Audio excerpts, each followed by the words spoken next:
you'll find that persons may not want to eat them and they'll go towards eating the breads and the more refined cereals. Or because it's so filling, because of the fiber content, they think that it's very fattening. And so there is that stigma that we need to try and remove.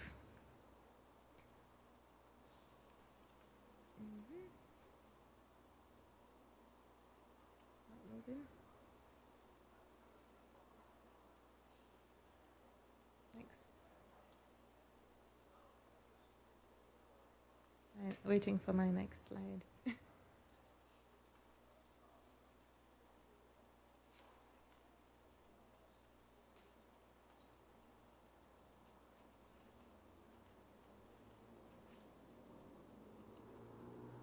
All right, well, while we wait for them to get to the next slide.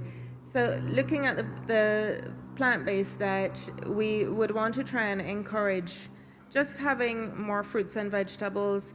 And from this, because we're actually going from just in Jamaica, say less than 2% of the population having the required amount, it's not necessarily to jump people up to the 4 and 5 that would be what some persons are recommending, but even just having a shift in the change. One of the things that we're going to, hopefully in my next slide is, I think it's the next slide on looking at portion sizes. So on the left here is a typical box lunch in Jamaica.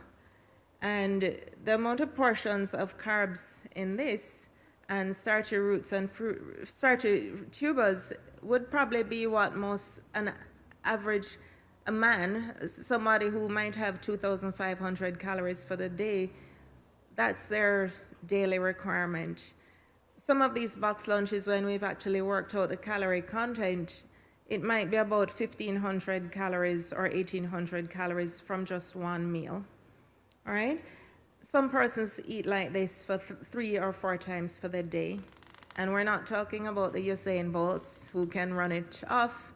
We're talking the average person who might actually have a desk job.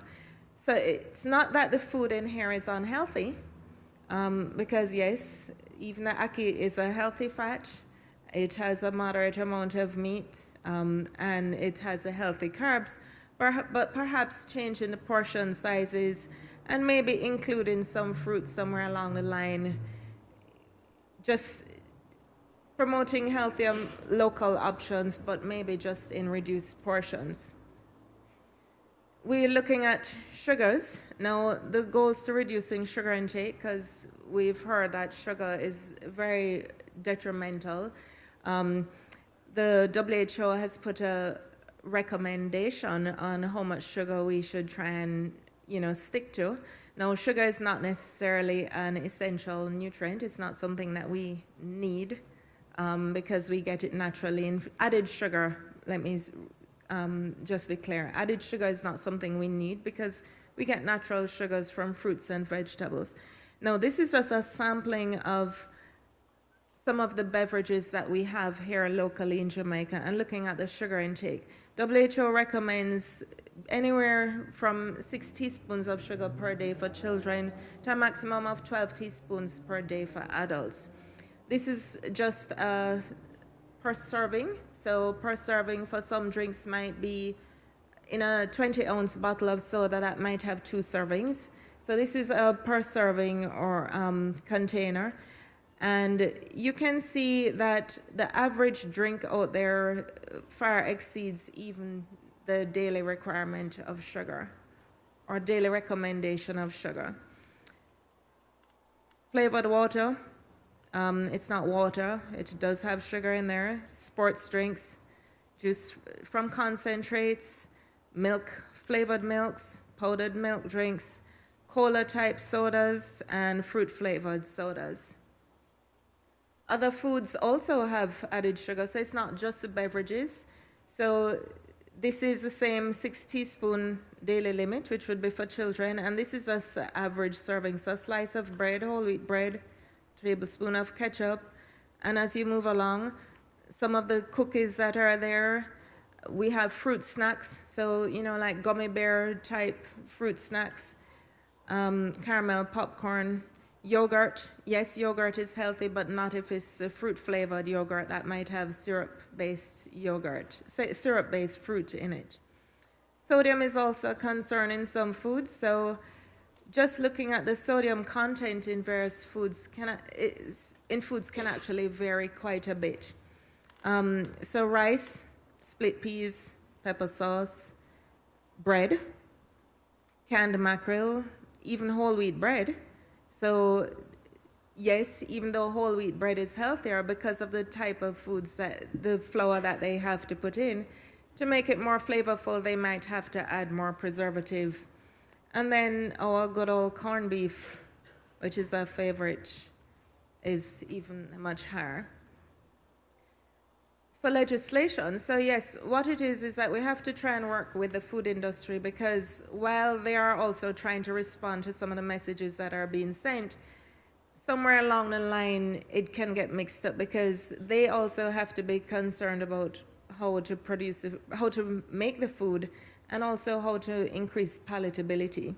Now, there's a wide variation in the sodium and sugars in packaged fruits, and this is why we are stressing just to get people to understand food labels. So the same product, but varying sodium. So while it's low in sodium here, it's high in sugar here, and vice versa.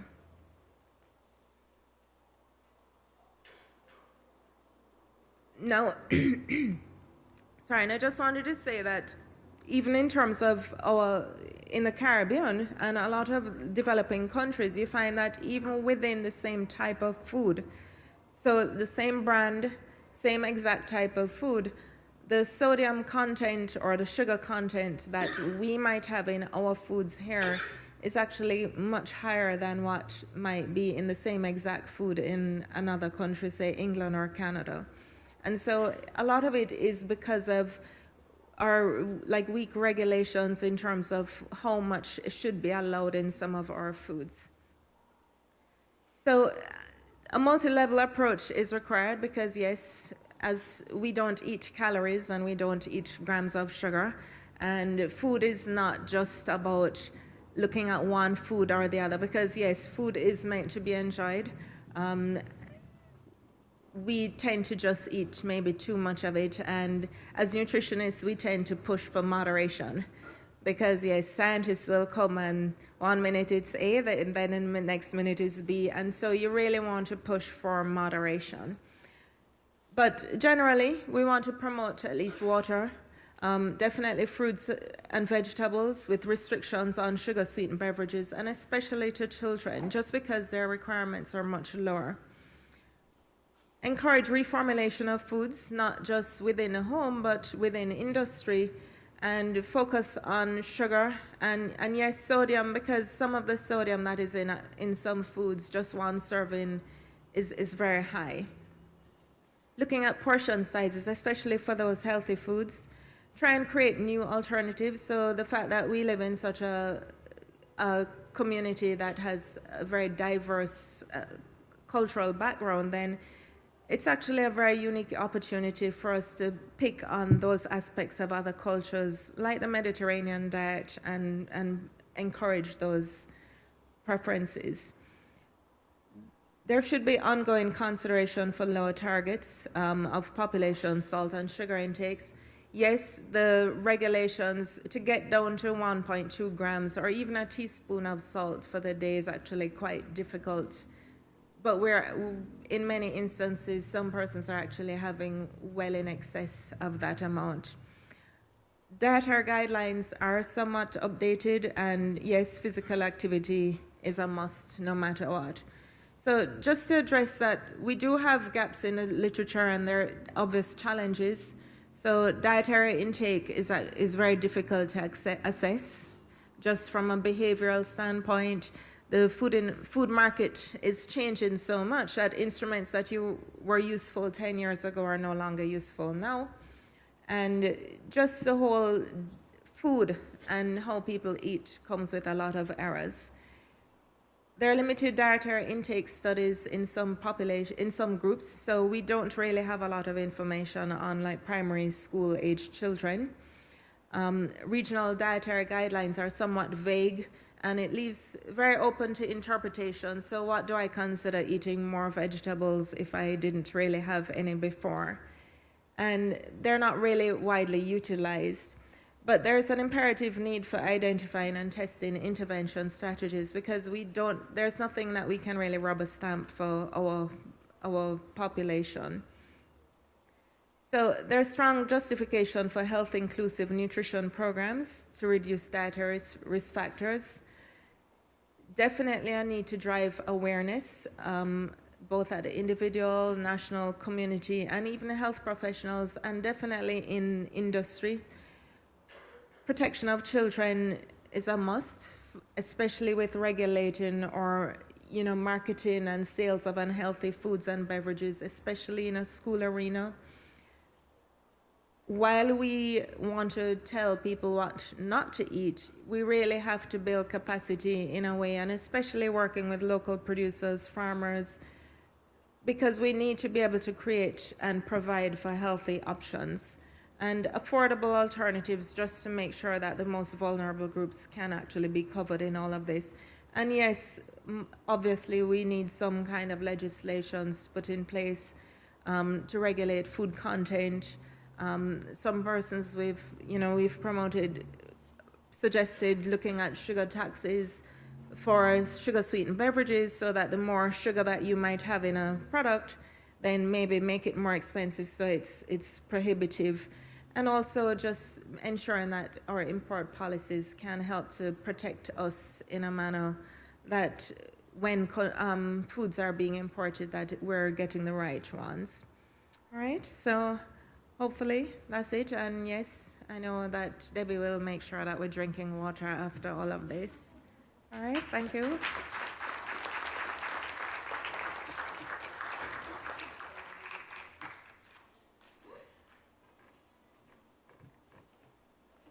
Thank you, Suzanne. Are there any questions? We could take maybe 2 quick questions or comments. Andrew.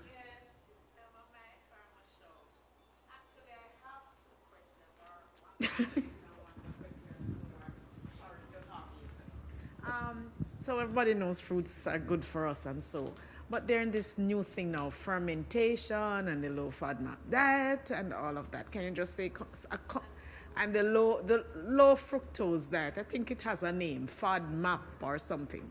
So I'll just say the other question, and then you could just go into them. Now the hot dogs and those sort of things. This pink dye. Can we do anything about that? Do we have any sort of leeway with the industry?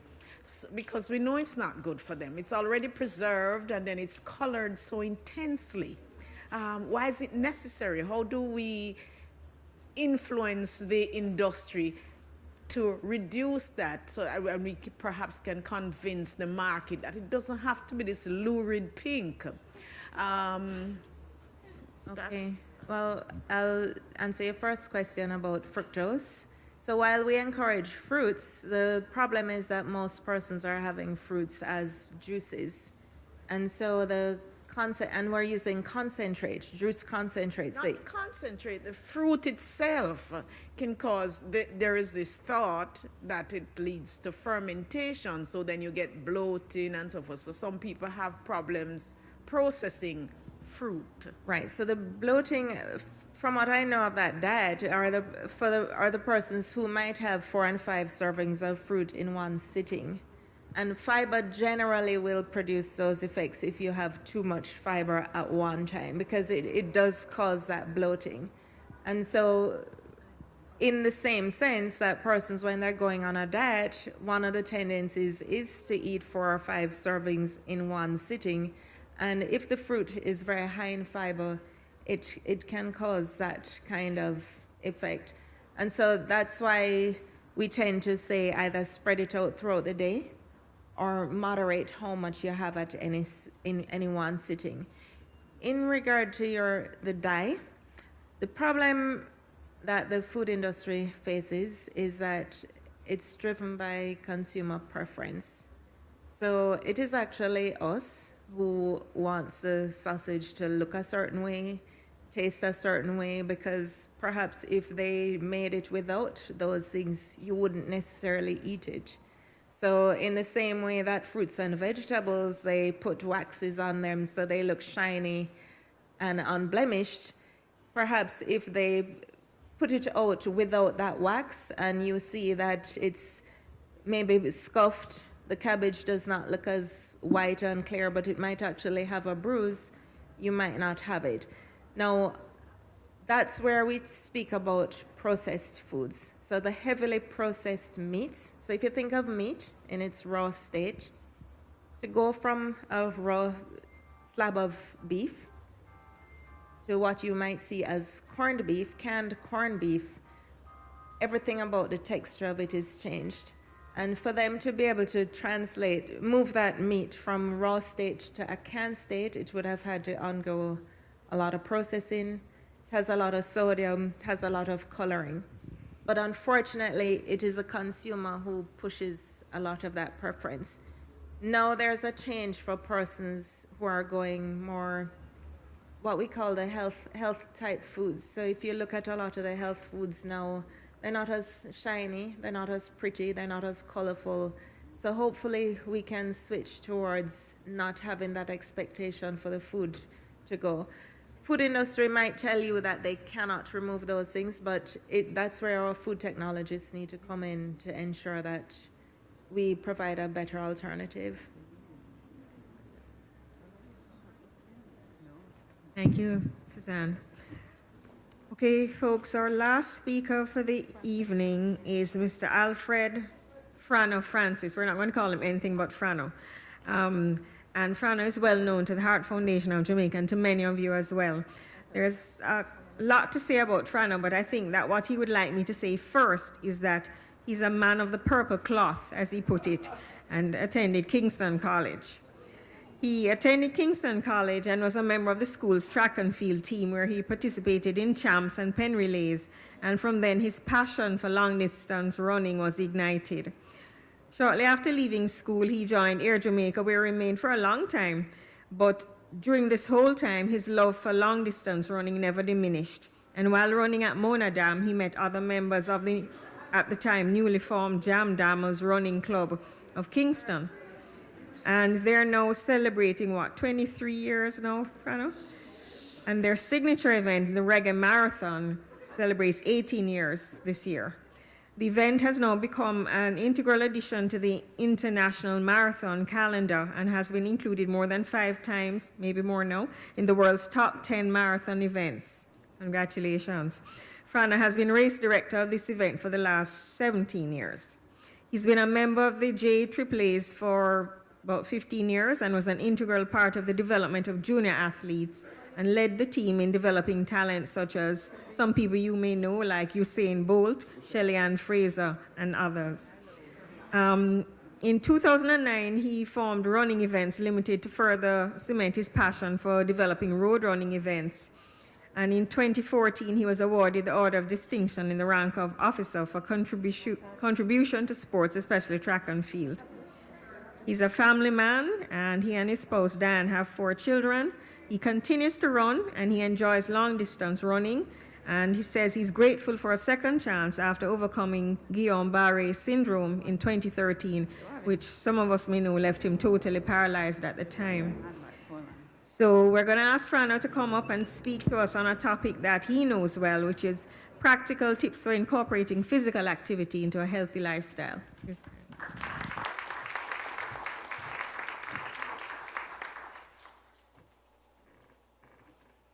A pleasant good evening, everyone. I must say that I see that the quantity of persons has diminished, and I must highlight that you're the marathon runners and the others were the short distance runners. But ladies and gentlemen, it's really an honor and a pleasure to be here. Starting out on this mission, I never thought that one day I'd be at a forum like this and asked to speak after such distinguished speakers. Anyway, my passion is running, and I've shared my passion with the populace. And recently I thought that, we really need to think of exercise as medicine. Think of exercise as a drug. Think of exercise as something which really enhances us as a person, promotes good health, wellness, longevity.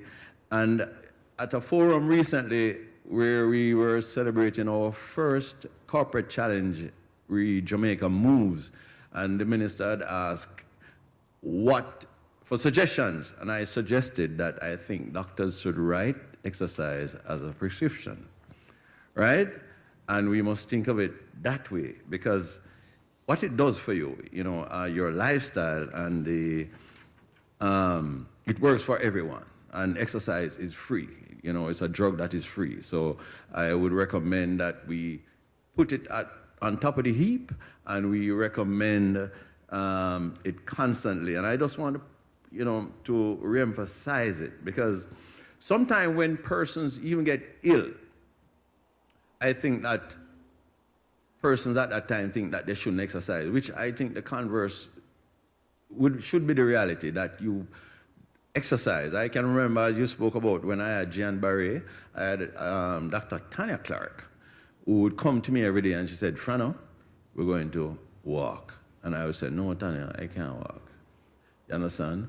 And I know with her assistance helping me just to walk, even 10 meters, it was miraculous. But I know that pushing myself physically assisted in my recovery, because, we can make comparisons where Jean Barret is concerned, but having been there and with total paralysis and being able to stand here now, I'm really thankful. And I think that I have a lot of thanks to give to physical activity. And hence I'm even more motivated.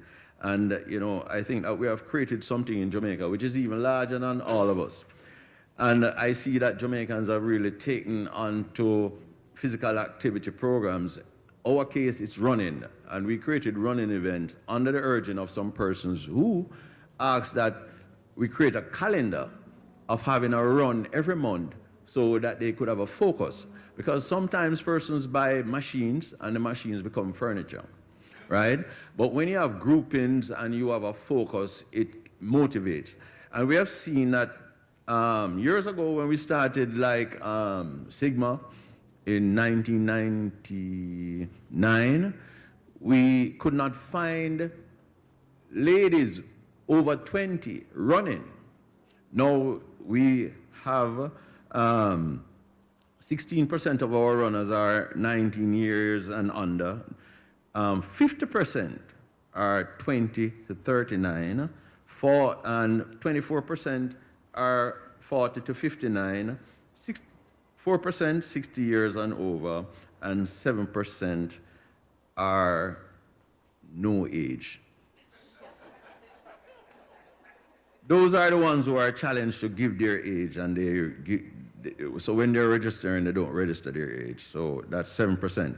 But ladies and gentlemen, this year we said we wanted to encourage persons in over 60 to participate, because the benefits of exercise is so immense.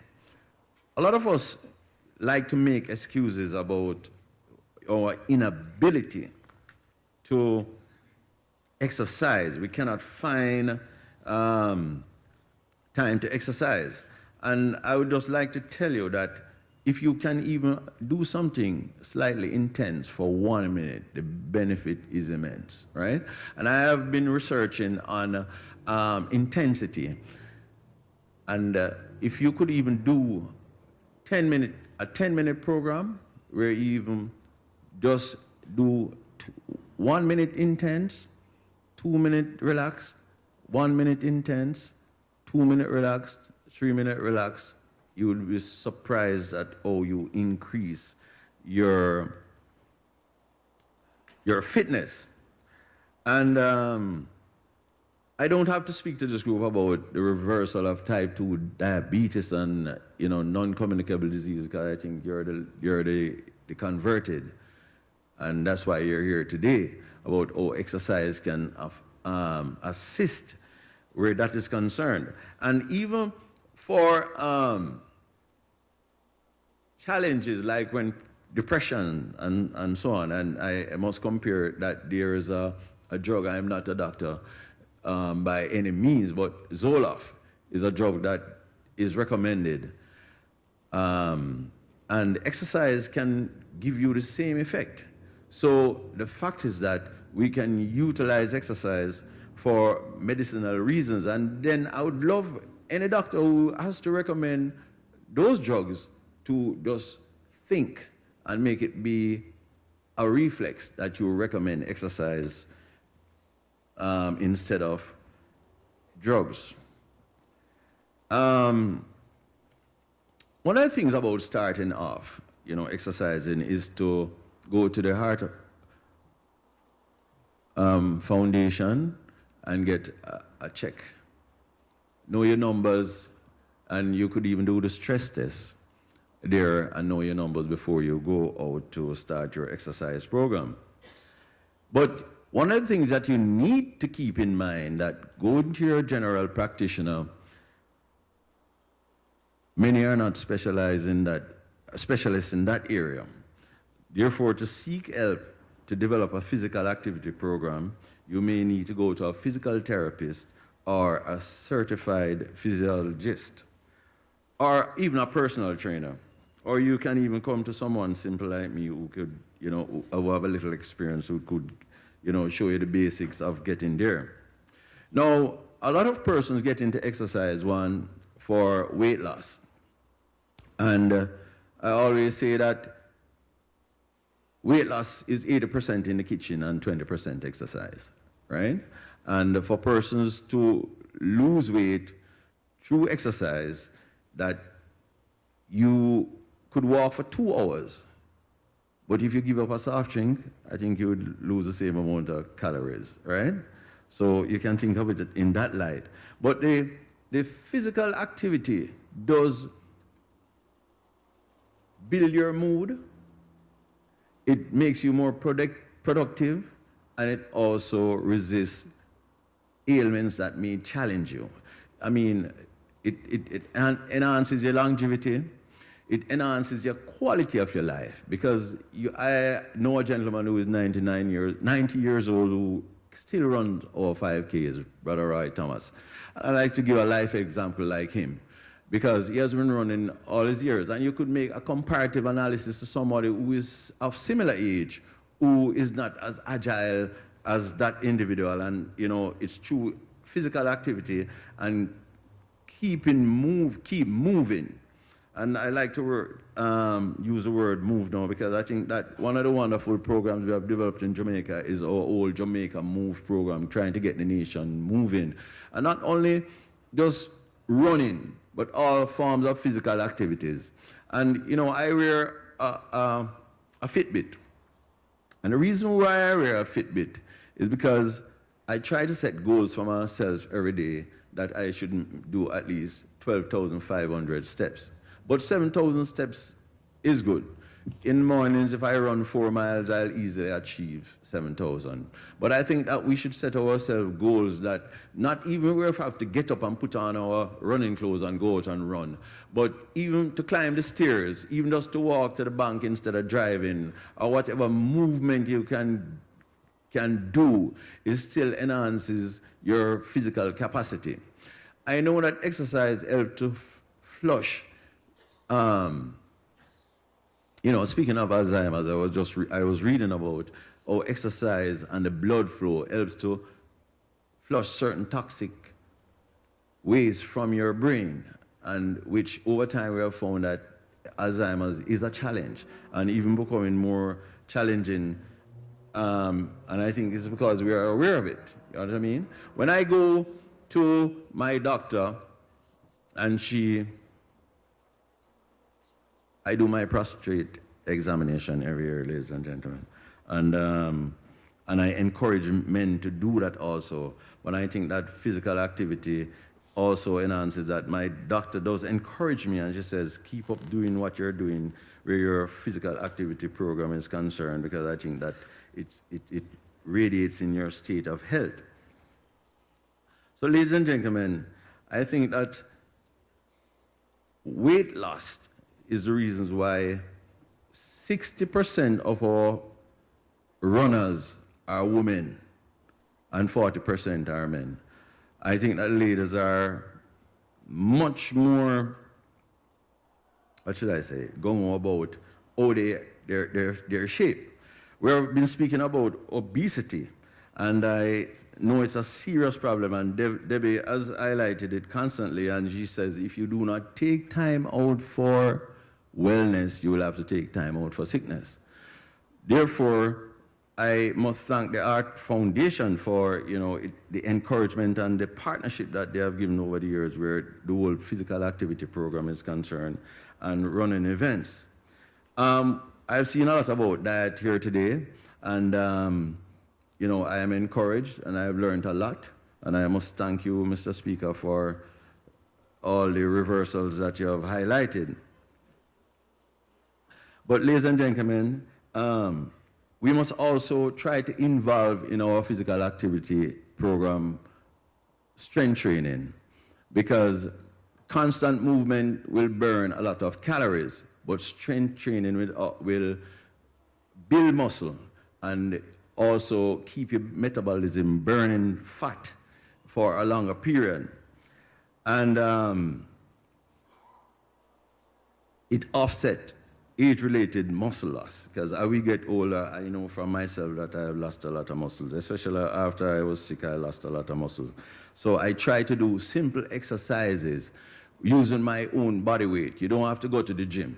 You can do simple exercises like, my favorite is a plank, where I go down on my elbows and my toes, and I try to keep my, for 1 minute at a time, I rest 2 minutes, and then I do it again, and I try to do 3 sets. So there are simple exercises that you can do that using your own body weight. I like to do chin-ups. I like to do push-ups. So you don't have to take time out to go to the gym. But But one of the things that a lot of us find ourselves too busy for our own self and our own wellness. And I think that we're making a mistake when we take that position. You have to think seriously about that. You can't get too busy that you don't have time for yourself, because you're going to achieve wealth, you may achieve status, but you lose yourself, and then guess what happens? You won't have that longevity to enjoy all the wealth that you have built up. So I want you to take a very personal, take time out for yourself. Simply, I just say take time out for yourself. Find that balance. We have been talking about balance and moderation. And I think it's very important. I think that underlines really most of what I have to say today, that you all need to take time out for yourself. You need to encourage your family members. And I ask young ones, and I see 2 young ones over there, and young ones, I know you'd love to have mommy and daddy around for a long time. Am I right? Therefore, you're going to have to encourage mommy and daddy to live a healthy lifestyle. And you must encourage mommy and daddy to exercise, right? And you also have to live a healthy lifestyle by also not remaining glued to the electronic games and so on, and go outside and play. So I encourage persons. I say, young ones, if you want mommy and daddy to be around for a long time, encourage them to live a healthy lifestyle. And we'll all die eventually, but we can live longer. As was explained today, the average age, lifespan was 49 years many years ago, and now it's 70, am I right? And we can improve the quality of our life, you know what I mean? Because if you're gonna live to 70, maybe you can have a quality life, you understand? Instead of not being able to enjoy all that you have worked for. I would encourage the persons to try to get even 150 minutes a week, right, of moderate intensity exercise, aerobic exercise. But if you do high intensity workout, not like Usain Bolt, I don't want you to try that, right? You can cut that into half, right? And don't try to do the same thing every day, right? So frequency and intensity, you can change what you do, right? I like to have a principle where I have a hard day and an easy day, hard day and an easy day. Because the fact is that if you try anything which is uncomfortable, you might not want to go back and exercise, right? And on the days when you feel that, boy, I just don't have the energy to go out and exercise, just convince yourself that you can go out for 10 minutes. I know when you go out for 10 minutes, you might end up walking for an hour. Because many mornings that I've gotten up and I've said to myself, boy, I don't feel good. When I go out, I must tell you, I feel so good for having gone. And that's what exercise does to you. I mean, some persons, say I am addicted, but I love the endorphins because they make me feel good. You know what I mean? And I want to encourage, I'm not going to stay very long, ladies and gentlemen. I want to encourage everyone to encourage everybody else.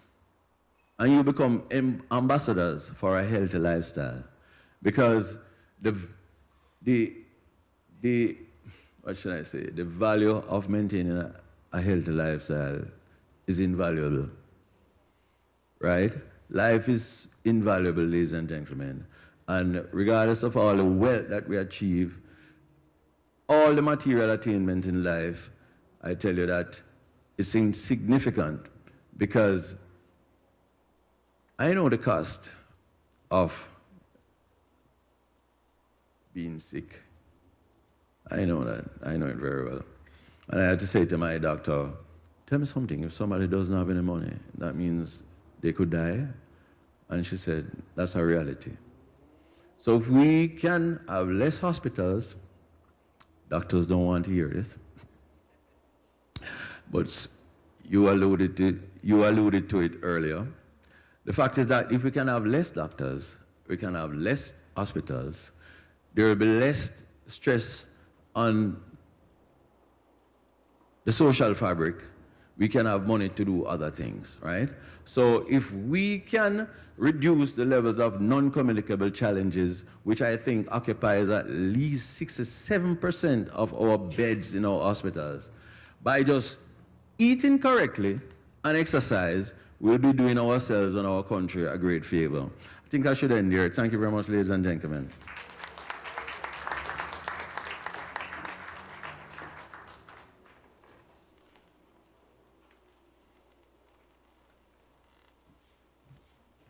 Thank you very much, Frano. Thank you, ladies and gentlemen, for sticking with us. We're going to make two short presentations. We're going to ask first Mr. Winston Barrett, Vice Chairman of the Heart Foundation of Jamaica, to make a presentation to Professor Yusuf. Prof, can you come up, please?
We want to really thank the Hagley family for their contribution. It's very generous. And now we ask Debbie, Mrs. Deborah Chen, please to come up to give the vote of thanks.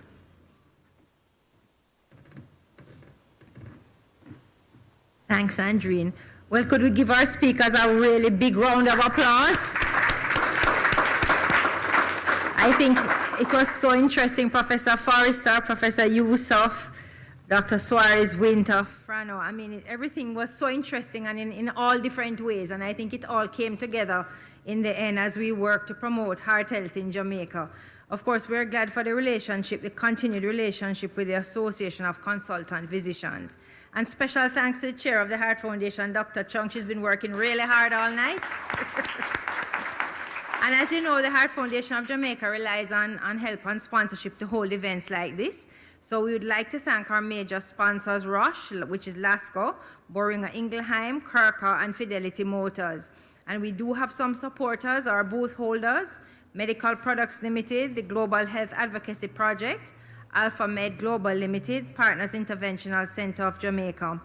I'd like to also thank the staff and of the Heart Foundation of Jamaica, Ms. Karen Anderson and her team. So we'd like to give a big round of applause for all the arrangements tonight. And to thank you all for coming, and do remember to register for your CPR courses, the Advanced Cardiac Life Support courses for our medical professionals. And please make sure that we see you at the same time, well, same place probably next year. That's it, thank you. That's it. And there's some refreshments, please join us. Thank you.